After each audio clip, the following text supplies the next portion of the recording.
Siapa manusia pertama yang pandai menulis? Siapa manusia pertama yang pandai menulis? Siapa? Dalam bahasa Arab dia sebut Akhnuh.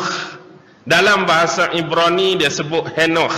Dalam Quran dia sebut Idris alaihi salam. Baik.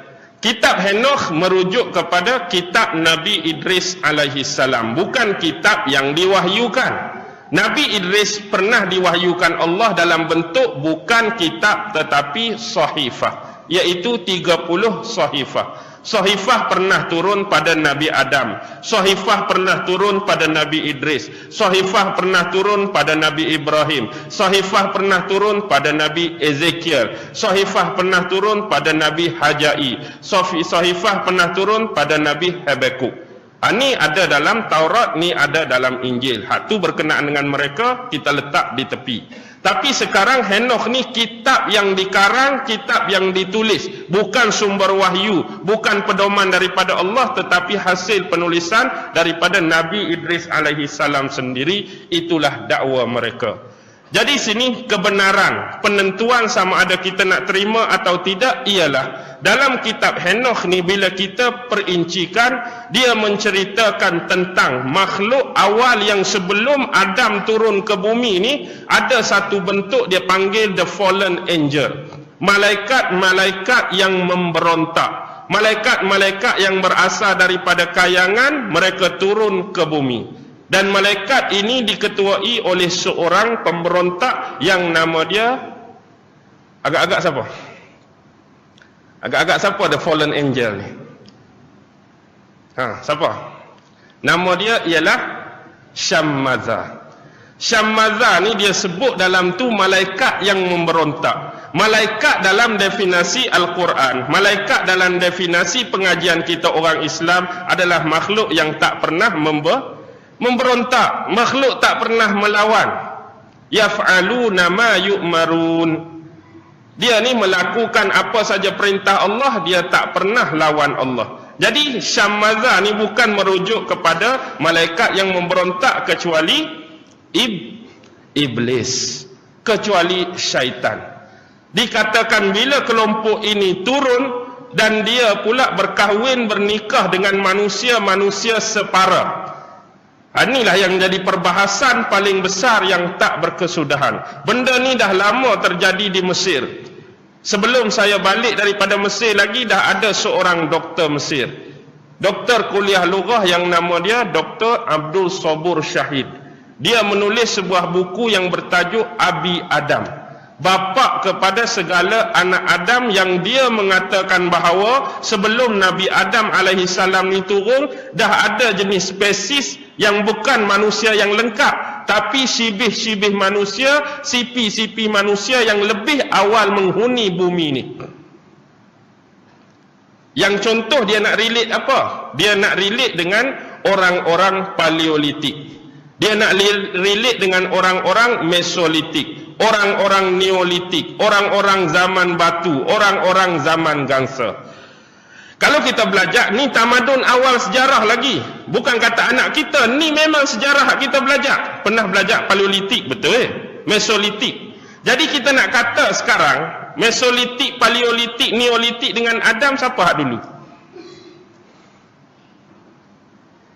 Mesti kita kata Adam, sebab Nabi Adam paling awal turun. Okey, logik di sini ialah Adam berturun berserta dengan ilmu yang Allah bekal. Wa 'allama Adam al-asma'a kullaha, dalam istilah dia sebut ilmu segala nama. Orang yang berpengetahuan, orang yang berteknologi tinggi, orang yang ada bahasa, orang yang ada percakapan, orang yang ada pertuturan. Secara logik kita kata Mesolitik terkebelakang, Paleolitik terkebelakang, Neolitik terkebelakang. Bapa kita dahulu adalah orang yang berilmu, berteknologi tinggi, pakai baju kot, pakai pakaian. Tiba-tiba anak cucu pakai cawat, duduk atas bukit, duduk atas pokok. Logik tak? Tak, kita kata keturunan 2 tahun sebelum ni pakai BMW, pakai baju kok, pakai kemas. Tiba-tiba anak cucu kita pakai spender, pakai cawat, duduk atas pokok. Nampak logik ke tak? Sepatut makin maju ke makin mundur? Kalau Nabi Adam sehebat itu ilmu Allah bagi, Mesolitik ke belakang tiba-tiba bercakap pun keliling api, logik ke tak? Jadi sekarang ni, kalau betul wujud Paleolitik, Mesolitik dan Neolitik, siapakah mereka hak sebenar? Kalau kita nak menafikan bukti-bukti dari sudut arkeologi, kita ada sumber sejarah, sumber bertulis dengan sumber sekunder kan? Sumber bertulis catatan-catatan, sumber sekunder ni macam bangunan-bangunan lama, istana lama, tembikar, kapak apa semua. Benda tu wujud ke tak wujud? Benda tu memang wujud, tapi milik siapa? Ni perbahasan dalam kitab tu. Saya bukan nak memenangkan hak mana, nak mengiyakan dan menyalahkan hak mana. Cuma itulah isi kitab tersebut, dan dia dilawan hampir 10 orang doktor Al-Azhar dalam mahkamah untuk menyalahkan dia. Tetapi bila keluar hasil dia, yang menang siapa agak-agak? Yang menang Dr. Sobur Syahin tadi. Tak ada seorang pun yang boleh miskan hujah dia. Jadi yang inilah disebut dalam ilmu astrologi, bila turun hak kata Syammaza tadi, kahwin dengan makhluk-makhluk separuh manusia tadi, dia menghasilkan makhluk-makhluk raksasa. Makhluk raksasa pula. Inilah yang dinamakan sebagai Nephilim, sebagai Goliath. Kalau nak senang cerita, pernah tengok filem The Chronicle of Narnia? Macam-macam kita tengok. Ada kadang-kadang orang sekerat, tubuh dia apa? Tubuh dia kuda, kadang-kadang muka singa, tubuh orang. Agak-agak gambaran kita wujud tak makhluk-makhluk macam ni sebelum ni? Tak, fantasi seperti ini agak-agak wujud tak di alam lain? Kalau kita memang kita tak mau terima. Kalau kita memang kita tak mau terima. Tapi itulah isi kitab tersebut yang saya rasa memang dah dimanipulasi, memang dah direka-reka, memang dah dijahanamkan oleh orang-orang kafir dan musuh-musuh Islam. Yang sebenarnya yang saya bawa ni sebagai tambah nilai, nak sebut isi-isi kitab Henoch tersebut. Tapi yang pastinya itu adalah bentuk manipulasi dan penipuan. Manipulasi dan penipuan. Banyak kalau kita tengok riwayat kitab Taurat, manusia-manusia gergasi zaman Nabi Nuh pun ada. Sebab itulah dikatakan berlakunya banjir besar. Sebenarnya berlaku banjir besar tu mengikut Taurat, mengikut Injil, bukan sahaja Allah nak hapuskan makhluk-makhluk, manusia-manusia yang sezaman dengan Nabi Nuh, yang ingkar pada Allah, yang lawan kenabian dan kerasulan Nuh. Tapi Allah nak cuci bumi tu dengan makhluk-makhluk tadi sekali. Bila habis semua tu, bumi pun jadi kembali manusia, hak betul-betul manusia. Kalau dia pakai ayat tu macam mana? Kalau dia pakai ayat tu macam mana? Sini jadi persoalan otentik dan spesialnya setiap bala daripada Allah. Kalau setengah kadang-kadang orang fikir pendek dah, dia pun kata zaman Nabi Nuh ni, orang saja fikir dia sendirilah, otak logik dia. Zaman Nabi Hud kita kata, bila ada yang ingkar, Allah datangkan apa? Allah datangkan dalam bentuk guruh, bentuk kilat, akhirnya mereka diselubungi oleh pasir tertanam. Sama juga dengan kaum Nabi Samud, mari kilat, mari bentuk gempa bumi. Kalau kaum Sodom, terbalik bumi. Tapi jumlah penduduk antara Nabi yang sebelum zaman Nuh dengan selepas Nuh, mana paling ramai?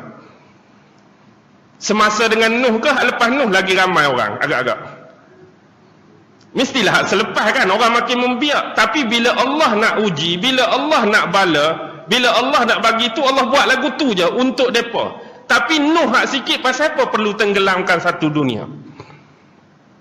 Tak boleh ke buat, dah orang pun ada sikit tu saja, buat kawasan tu lah, tak perlulah nak tenggelam satu dunia tu. Faham ke tak ni? Ni kita kata berfikir. Kita kata berfikir. Berfikir dalam bentuk ujian, berfikir dalam bentuk bala Allah. Sebab kadang-kadang bila kita datang benda-benda seperti ini, saya teringat kata-kata guru saya, iaitu Al-Syekh Almarhum Imam Mutawalli Asy'arawi. Bila saat-saat terakhir saya pernah menziarahi beliau di hospital dengan seorang kawan. Jadi Bila nak balik tu dia berpesan, satu masa dia kata, bila kamu balik, kamu dah belajar di sini macam-macam ilmu. Ada kuliah usuluddinnya, ada kuliah syariahnya, ada kuliah lughahnya, ada kuliah tunya, ada kuliah adabnya, kuliah ni. Jadi macam-macam ilmu kamu boleh dapat di sini. Tetapi bila kita balik ke tempat asal kita, belum tentu yang ramai datang belajar, belum tentu yang ramai datang menuntut ni akan mengajar di Malaysia, akan mengajar di tempat kamu tu dengan jumlah yang sama. Faham maksud dia?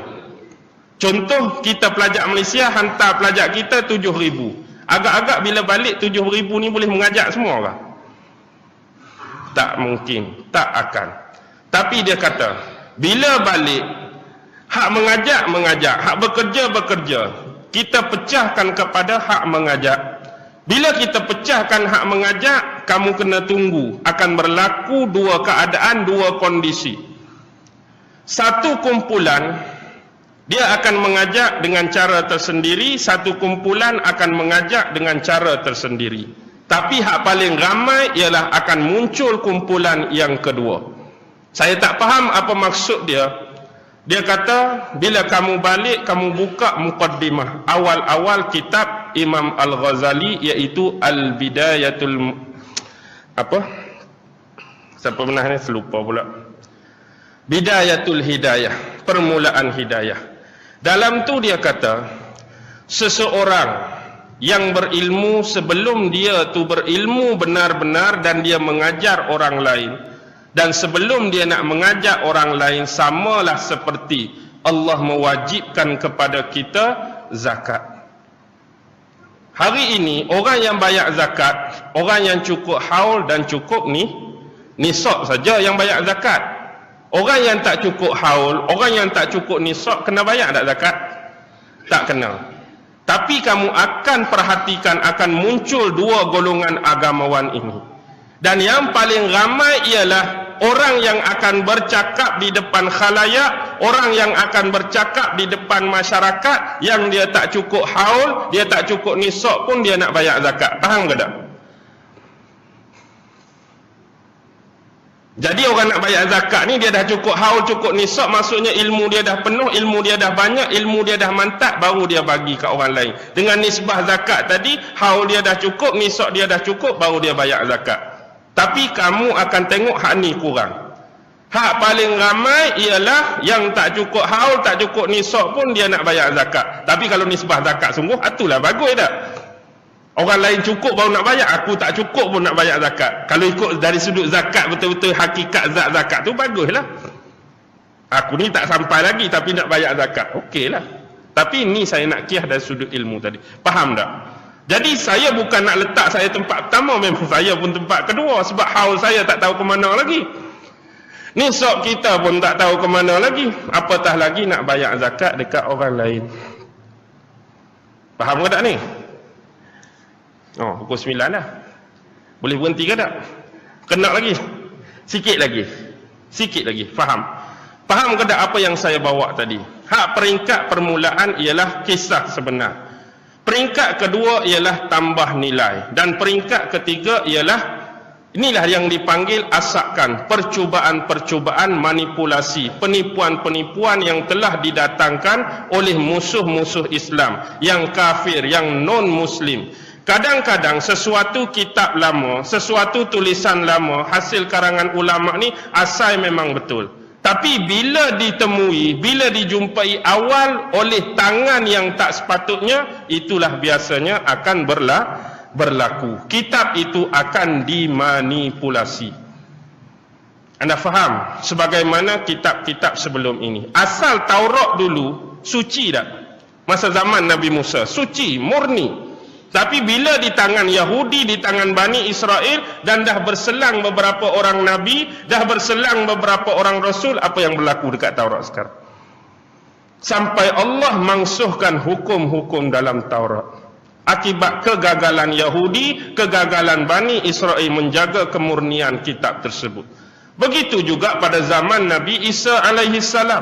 Asal turun wahyu, asal turun kitab Injil tu murni ke tak murni? Murni.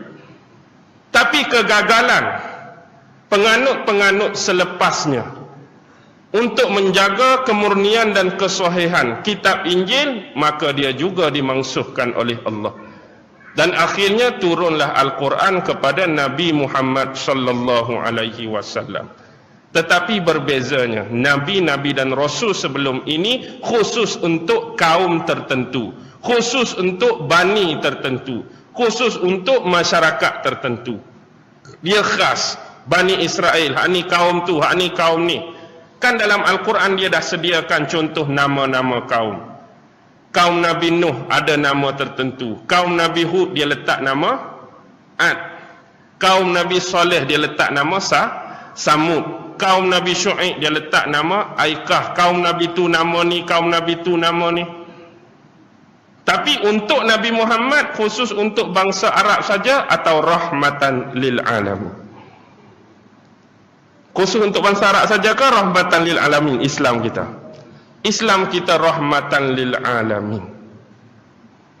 Untuk semua, tak khusus kepada bani, tak khusus kepada firqah, tak khusus kepada golongan tertentu, tak khusus kepada umat tertentu.